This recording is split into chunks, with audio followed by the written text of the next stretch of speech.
Tuhan firman-Mu ajaib, kekal meski gunung menghilang.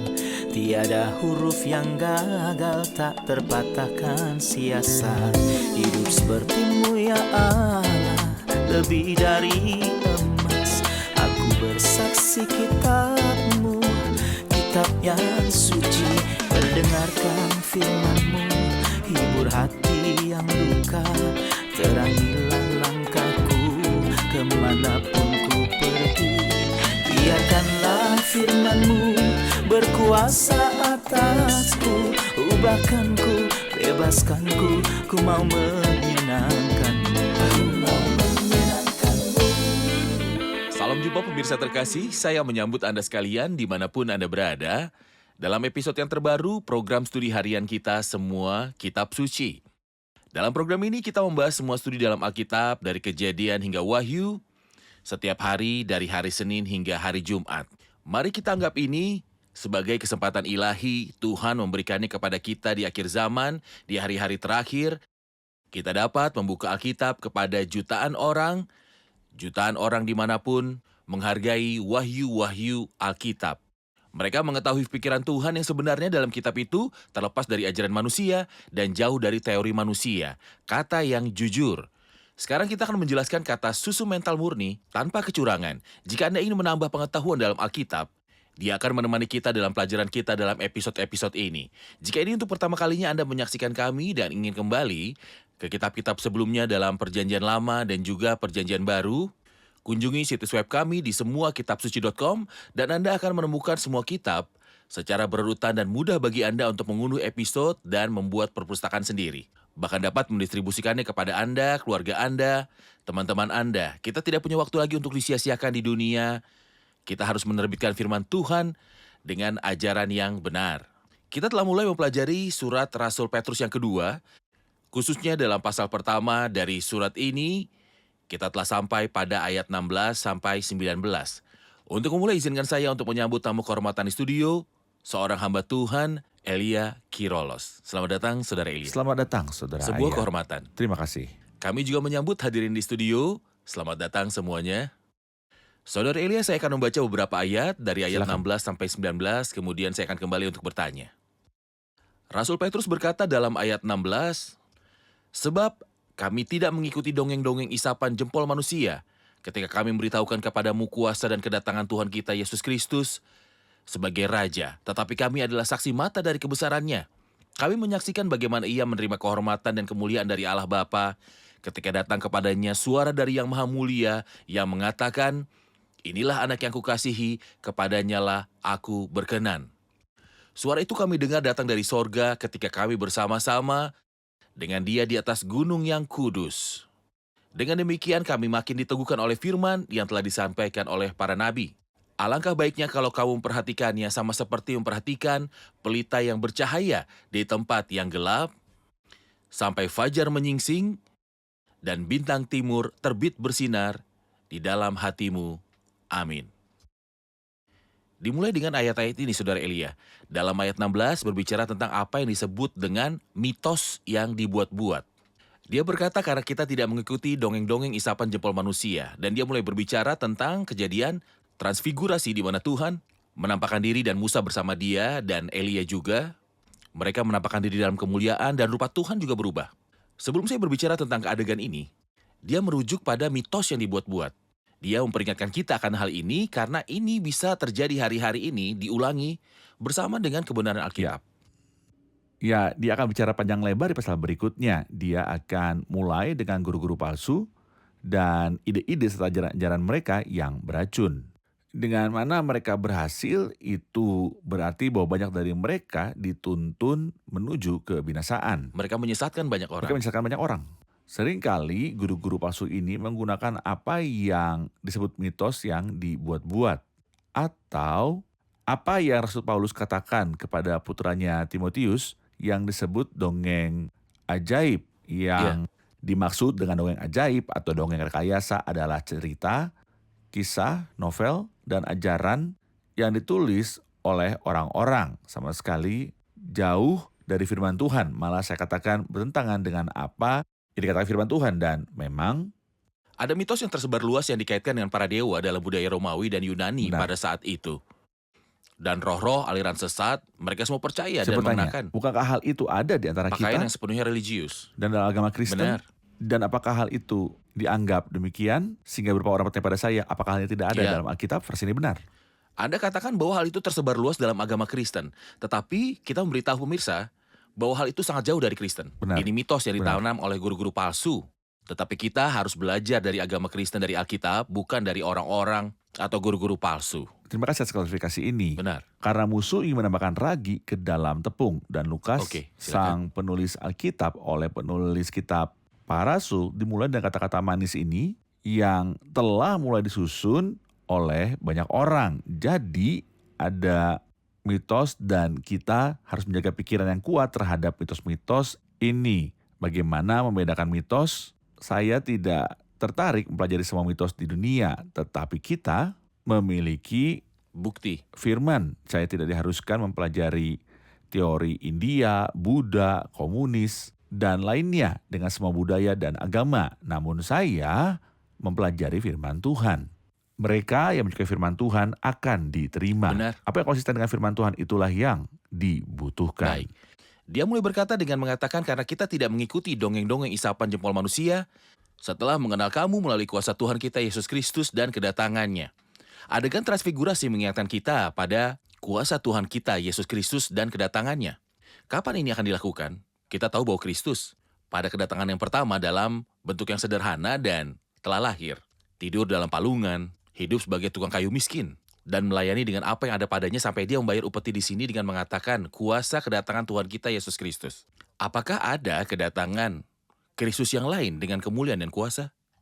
Rasul Petrus sangat sibuk dengan bunga-bunga Kristus dan kerajaannya yang akan segera datang. Apakah penampakan ini penculikan? Menculik adalah salah satu hal dan menampakkan diri Saya hal butuh lain. beberapa informasi dari kitab tersebut agar kita bisa membicarakan bukti dari kitab itu. Apa perbedaan antara penampakan dan pengangkatan? Pengangkatan adalah kedatangan Kristus secara rahasia untuk mengambil gereja.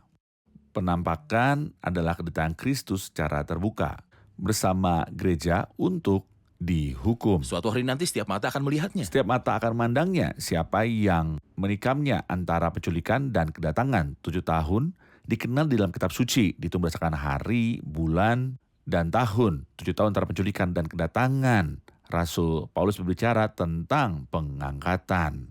Rasul Petrus sibuk dalam kedua surat dengan penampakan Yesus Kristus dan kedatangannya ke kerajaan. Dan hari ketika Kristus akan datang karena penampakan, penghakiman, dan permulaan kerajaannya akan datang dengan kuasa. Oke, Hari ketika Yesus datang. baik. Kita akan saksikan laporan dan kembali untuk menjawab pertanyaan hadirin.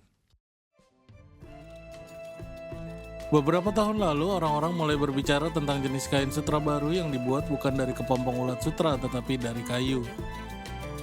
Awalnya, orang-orang tidak mempercayainya dan menganggapnya sebagai mitos. Namun, segera dibuktikannya muncul dan mereka dapat membuat sampel dan sampelnya. Kini, ribuan pakaian dipajang di etalase toko-toko di seluruh dunia dibuat dengan cara ini. Kerajaan baru Tuhan kita Yesus Kristus telah lama dilihat oleh para saksi, terpilih sebagai contohnya. Sesungguhnya pengumumannya kepada mereka tidak hanya dilihat oleh mata mereka saja, tetapi juga didengar oleh telinga mereka. Maka Petrus bersaksi, katanya, kami telah melihat kebesarannya, setiap saksi mata atas kebesarannya juga bersaksi.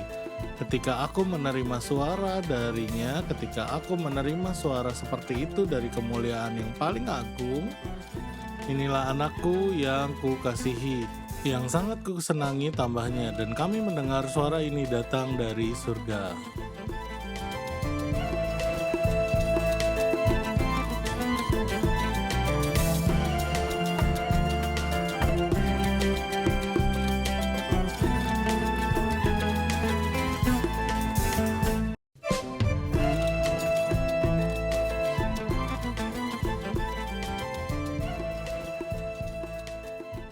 Dalam bilangan 17, karena ia mengambil dari Allah Bapa martabat dan kemuliaannya, Artinya kita tahu bahwa Tuhan Yesus Kristus setara dengan Allah Bapa pada hakikatnya.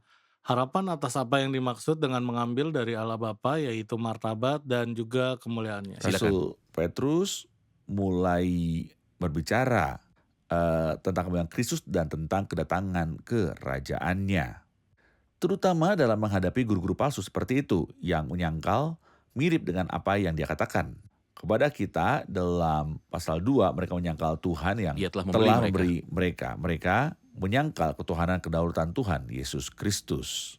Itulah sebabnya yang beri kita frase dead yang berisi kepada kita tentang kemuliaan kerajaan Kristus. Dia lahir sebagai anak manusia meskipun dia datang dalam wujud manusia, meskipun dia datang dengan hina. Meskipun dia datang sebagai pejalan kaki, dia diseret ke pembantaian.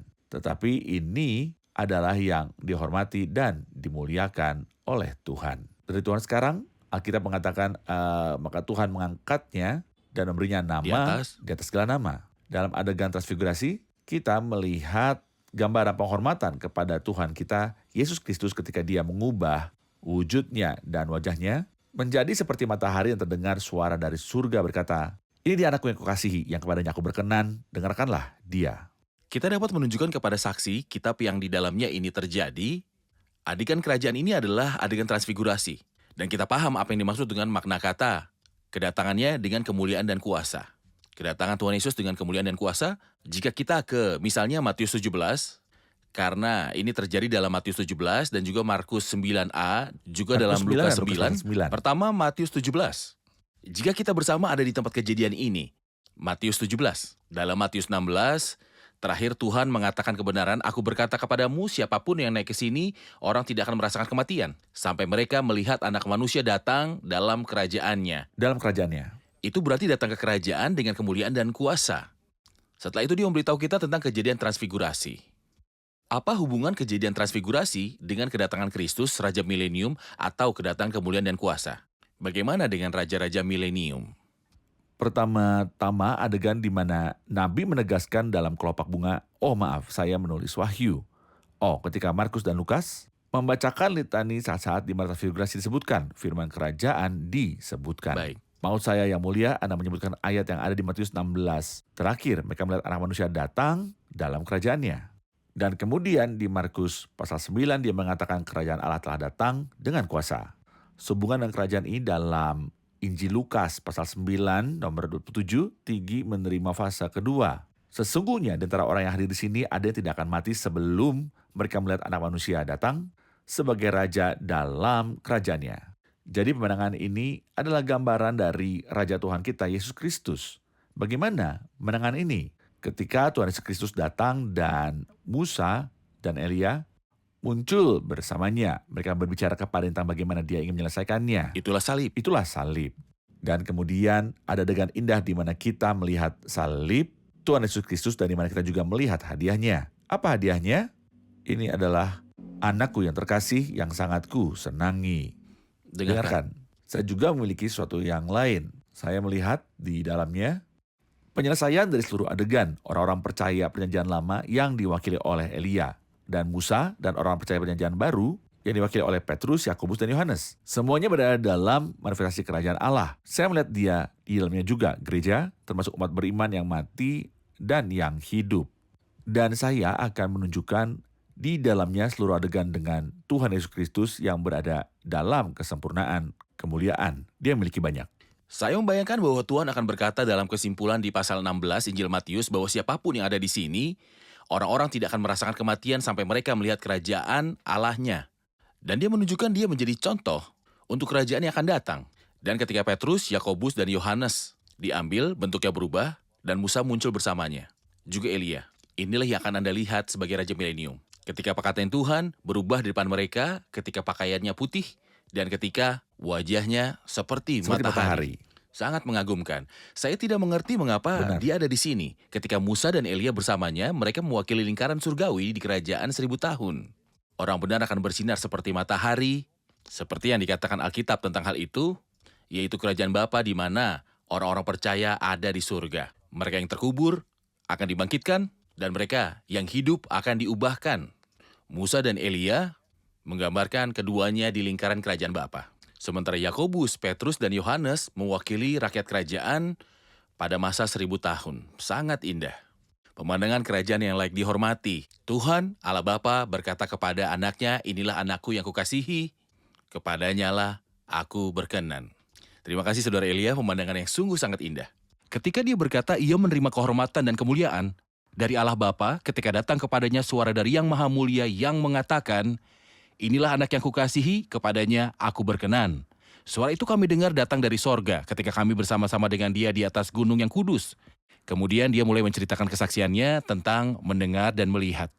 Dia telah mendengar dan melihat. Apa yang diwakili oleh kesaksian, mendengar dan melihat di pengadilan manusia? Mereka mengetahui pikiran Tuhan yang sebenarnya dalam kitab itu terlepas dari ajaran manusia. Dan jauh dari teori manusia, kata yang jujur. Ketika dia bicara, diberitahu mereka, sebab kami tidak mengikuti dongeng isapan jempol manusia. Diproduksi. Tetapi kita tidak hanya ditunjuk, tetapi juga pendengaran kita. Dia mengingatkan kesaksian ini, kesaksian mata dan kesaksian pendengaran. Tetapi dia juga mengingatkan siapa kita, negara, dan setiap kesaksian didasarkan pada mulut dari Tetapi ada 3. 2 atau 3 saksi, Yakobus dan Yohanes. Rasul Petrus ingin menegaskan kepada mereka bahwa kita, orang-orang tidak mengikuti mitos, orang-orang menceritakannya tentang hal itu dan mereka menceritakan tentang hal itu dan mereka menceritakan tentang hal itu. Tetapi dia memberitahu mereka, aku Inilah hadir, sumbernya. akulah sumbernya. Benar. Aku hadir pada saat itu. Itu berarti sertifikat pertama adalah sertifikat penglihatan dan pendengaran dari orang-orang yang hadir. Dan sekarang kita berada di depan sumbernya. Kita tidak menerima ajaran Kristen melalui satu orang yang menyampaikannya dan yang lain menyampaikannya kepada yang lain. Dan ajaran itu sampai kepada kita dalam bentuk yang lemah. Tetapi kita punya ajaran yang kuat dari sumbernya, dari orang-orang yang bersama dengan Tuhan, mendengar Tuhan, dan melihat Tuhan. Meskipun dia mendengar dan melihat, dia berbicara dengan tidak jelas. Roh Kudus, Benar. meskipun dia melihat, dia hanya berbicara dengan kesaksian. Roh Kudus. Jika ada pembicaraan tentang kemuliaan Kristus, inilah bagian yang kita bicarakan. Atau izinkan saya mengatakan, kemuliaan firman yang berinkarnasi, Tuhan Yesus Kristus, kemuliaan dan kehormatan yang besar. Namun ayat 19 memiliki kemuliaan lain terhadap firman yang tertulis. Ia berkata, dengan demikian kami makin diteguhkan oleh firman yang telah disampaikan oleh para nabi. Alangkah baiknya kalau kamu memperhatikannya sama seperti memperhatikan pelita yang bercahaya di tempat yang gelap. Apa yang dimaksud dengan firman yang telah disampaikan oleh para nabi?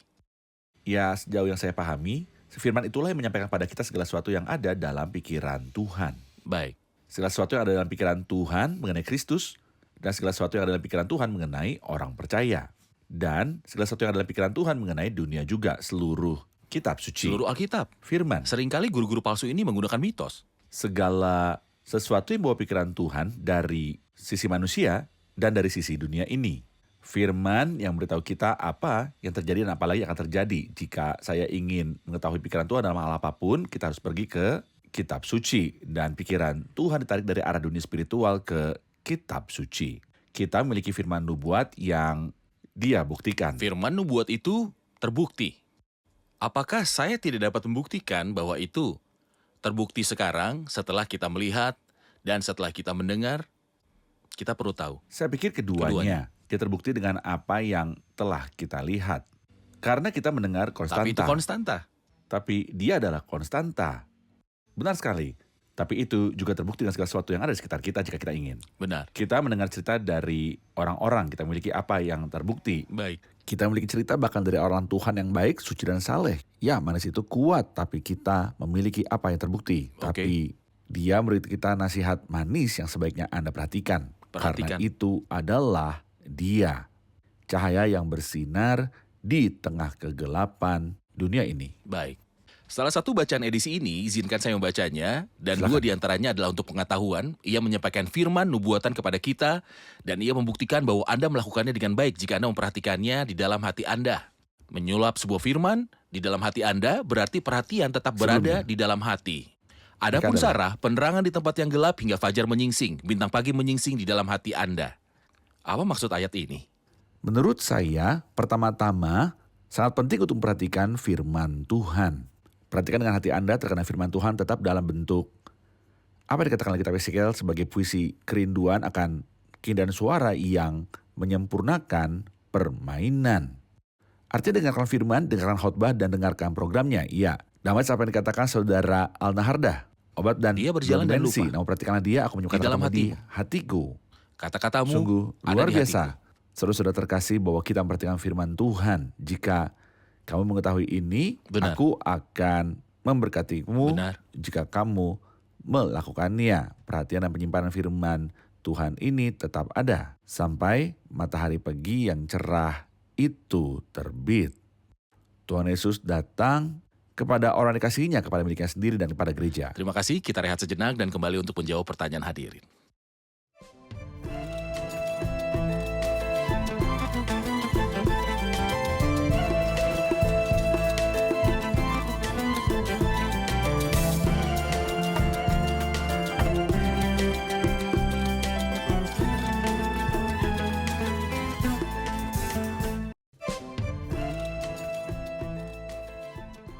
Di bagian terakhir dari bilangan 19 dia berkata, "Sampai fajar menyingsing dan bintang timur terbit di dalam hati Anda." Apa yang dimaksud dengan bintang timur? Apa maksud bintang timur? Bintang timur adalah salah satu ungkapan Alkitab dan Perjanjian Baru untuk kedatangan Tuhan Yesus Kristus dalam kaitannya dengan umat beriman khususnya gereja. Pengangkatan berarti penyempurnaan. Pengangkatan, Oke. terutama karena bintang timur muncul setelah kegelapan malam semakin pekat dan saat fajar menyingsing, planet ini terbit di langit. Dan umat beriman, saat kita mencapai akhir malam dunia ini, hati kita rindu saat mendengar kalimat manis kita kehilangannya. Malam berakhir. Baik, Bintang fajar Tuhan Yesus Kristus merujuk kepada dirinya lebih dari satu kali dalam kitab Wahyu, Silakan. tetapi terdapat dua frase. Ia merujuk kepada dirinya sebagai bintang fajar untuk pertama kalinya dalam Iya. pasal 2 kitab Wahyu ayat 29. Ketika ia berkata kepadanya, akan kukaruniakan bintang timur. Terkali ia mengatakan adalah Wahyu 22 ayat 16. Aku, Yesus telah mengutus malaikatku untuk memberi kesaksian kepadamu tentang hal ini mengenai jemaat-jemaat. Aku adalah tunas dan keturunan Daud. Bintang timur yang cemerlang. artinya dari kitab Wahyu kita tahu bahwa bintang timur adalah pribadi Kristus. Dalam kedatangannya kepada orang-orang percaya untuk pengangkatan. Kedatangannya untuk orang-orang percaya. Kitab Maliaki, dan bagi kamu yang saleh dalam namaku, matahari kebenaran dan penyembuhan bersinar di sayapnya. Kita banyak bertemu di banyak tempat, orang berdoa pada Tuhan, mereka berkata, bersinarlah atas kami sebagai matahari kebenaran. Terbitnya Tuhan sebagai matahari kebenaran. Apakah itu menyangkut orang-orang percaya umat beriman gereja dan tidak memiliki peran lain? Saya mengajukan pertanyaan, dari mana ungkapan ini berasal? Dia telah menjawab sendiri selama Silakan. ini. Ungkapan ini muncul di akhir kitab Maliaki. Dan Tuhan bicara kepada hambanya yang lain dan kepada Anda orang-orang saleh. Namaku dan sebelum itu ucapkanlah kata-kata orang-orang saleh Tuhan. Setiap orang adalah sepupunya. Kedatangan Tuhan sebagai planet gereja yang sedang membesar dalam pengangkatan. Adapun penampakan Tuhan sebagai matahari kebenaran dan kesembuhan di sayapnya. Penampakan Tuhan Yesus Kristus telah kesaraan besar terdengar yang ditunggu-tunggu oleh orang lain saat ia datang dan membebaskan mereka dari tempat kehancuran dan kebinasaan yang Tatanan adalah astronomi sesuai dengan tatanan administratif. benar. Susunan astronomi ada malam, kegelapan malam, di ujung kegelapan malam, fajar muncul bersama bintang fajar. Setelah bintang fajar terbit, muncullah matahari, matahari kebenaran. Dan susunan dispensasional, kita sekarang berada dalam kegelapan dunia ini. Dalam keterasingan kita, dari Tuhan, Tuhan akan datang kepada kita, pada orang percaya, pada gereja.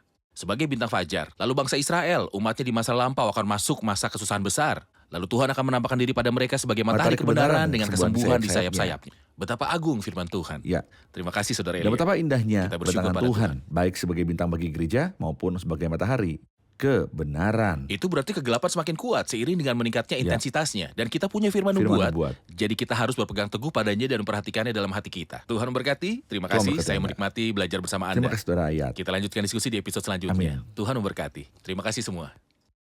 Pemirsa terkasih, di dalam pasal yang sangat kaya ini, ada banyak kata-kata yang mulia tentang pribadi Kristus, Sang Sabda yang berinkarnasi. Sebuah perkataan yang mulia dan kaya tentang firman tertulis. Yang benar adalah bahwa ada hubungan yang erat antara Kristus sebagai Sang Sabda yang berinkarnasi. Alkitab adalah firman tertulis dan kesaksian Yesus adalah roh nubuat Alkitab. Firman tertulis menjelaskan pada kita tentang pribadi Kristus, Sabda yang berinkarnasi. Selain buku ini, kita tidak dapat mengenal pribadi Yesus Kristus. Orang-orang memiliki pendapat tentang Yesus Kristus. Ada yang mengatakan bahwa dia adalah seorang nabi. Mereka katakan apapun yang mau mereka katakan. Ada yang mengatakan dia adalah seorang guru, seorang reformis. Namun yang dikatakan Alkitab, pribadi Kristus dihadirkan kepada kita sebagai Tuhan yang menampakkan diri dalam daging, seorang penebus, dan juga seorang juru selamat, sebagai kepala gereja, dan juga sebagai raja. Dialah raja, segala raja, dan Tuhan, segala Tuhan. Juga Petrus, Yakobus, dan Yohanes, 3 negara yang dipilih Tuhan pada kesempatan berikut. Masing-masing dari 3 kesempatan itu melihat kemuliaan yang khusus dari kemuliaan Kristus. Sekali waktu dalam Markus 5 dia membawa Petrus, Yakobus, dan Yohanes. Mereka melihat kemuliaan ilahi ketika dia membangkitkan putri Yairus yang sudah mati dan membangkitkannya kembali hidup-hidup. Kemuliaan ilahinya sebagai orang yang adalah kebangkitan dan hidup. Namun dia juga membawa mereka ke gunung dan menyembuhkan kemuliaan kerajaannya. Dan mereka tahu bahwa raja yang akan datang adalah raja yang akan memerintah dunia ini. Namun ia juga membawa mereka ke sebuah taman pada malam sengsaranya. Saat ia berdoa dan semua orang tidur di sana. Dan keringatnya menetes seperti tetesan darah dan kemuliaan sastra manusia tampak sepenuhnya. Dia tidak mundur dari salibnya. Namun ia berkata kepada Bapa, janganlah kehendakku, melainkan kehendakmu sebelum cawan kematian dan siksaan yang menyakitkan. Untuk melakukan kehendaknya, Petrus, Yakobus, dan Yohanes menyembuhkan kemuliaan ilahinya, kemuliaan kerajaannya, dan kemuliaan sastranya.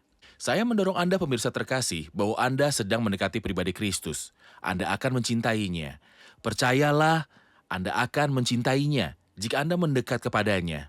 Jika Anda mendekat kepadanya, Anda akan menghormatinya. Semakin dekat dengannya, semakin Anda tidak tahan untuk berkata seperti Thomas, "Ya Tuhanku." Sampai jumpa di episode selanjutnya, kiranya Tuhan besertamu.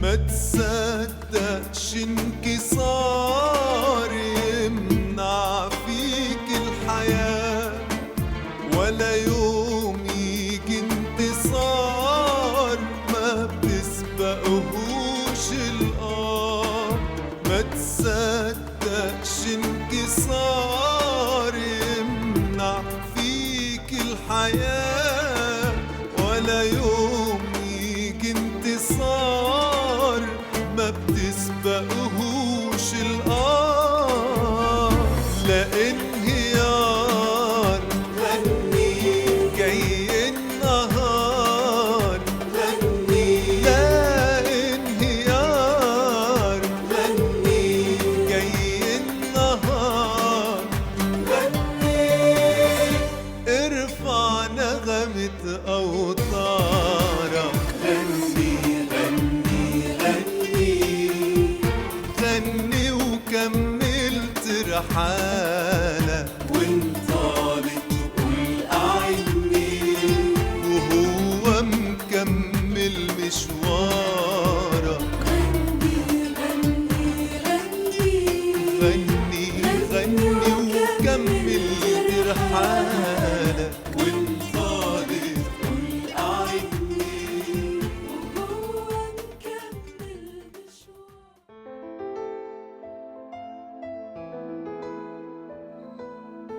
Tuhan firman-Mu ajaib, kekal meski gunung menghilang. Tiada huruf yang gagal, tak terpatahkan siasat. Hidup seperti-Mu ya Allah, lebih dari emas. Aku bersaksi kitab-Mu, kitab yang suci. Mendengarkan firman-Mu, hibur hati yang luka. Terangilah langkahku kemanapun ku pergi. Biarkanlah firman-Mu berkuasa atasku. Ubahkanku, bebaskanku, ku mau menyenangkan-Mu. Tuhan firman-Mu ajaib, kekal meski gunung. Ubah dan bebaskan aku.